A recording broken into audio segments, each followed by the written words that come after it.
ইরানের নবনিযুক্ত সর্বোচ্চ নেতা মোস্তফা খামেনিকে ঘিরে দানা বাঁধছে নতুন রহস্য। গত ২৮ ফেব্রুয়ারি তেহরানের যে কম্পাউন্ডে ক্ষেপণাস্ত্র হামলায় আয়াতুল্লাহ আলী খামেনি নিহত হন, সেখান থেকে মোস্তফা খামেনির অক্ষত ফিরে আসা নিয়ে চাঞ্চল্যকর তথ্য দিয়েছে ব্রিটিশ সংবাদ মাধ্যম দ্য টেলিগ্রাফ। খামেনির কার্যালয়ের প্রোটোকল প্রধান মাজাহার হোসেনের একটি ফাঁসোয়া অডিও ক্লিপে ফুটে উঠেছে সেই দিনের বিভীষিকাময় চিত্র। সংবাদ মাধ্যম দ্য টেলিগ্রাফ জানিয়েছে, অডিওর বর্ণনা অনুযায়ী ২৮ ফেব্রুয়ারি সকাল ৯টা৩২ যখন খামেনির বাসভবনে ক্ষেপণাস্ত্র আঘাত হানে, তার মাত্র কয়েক মিনিট আগে ব্যক্তিগত প্রয়োজনে ভবন থেকে বাইরে পা রাখেন ৫৬ বছর বয়সী মোস্তফা খামেনি। তিনি যখন পুনরায় ভবনের দিকে যাচ্ছিলেন, ঠিক তখনই আঘাত হানে ধ্বংসাত্মক মিসাইল। এতে তিনি পায়ে সামান্য আঘাত পেলেও নিশ্চিত মৃত্যুর হাত থেকে রক্ষা পান।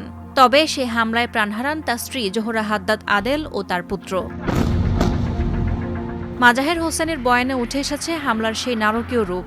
তিনি জানান, বিস্ফোরণ এতটাই শক্তিশালী ছিল যে ইরানের সামরিক প্রধান মোহাম্মদ সিরাজের দেহ ছিন্ন ভিন্ন হয়ে যায়। খামেনির জামাতা মেজবা আল হুদা বাঘেরি কানির মরদেহ উদ্ধার করা হয় দ্বিখণ্ডিত অবস্থায়। পরিবারের শীর্ষ নেতৃত্বকে একই সঙ্গে নির্মূল করার এক সমন্বিত পরিকল্পনার অংশ ছিল এই হামলা।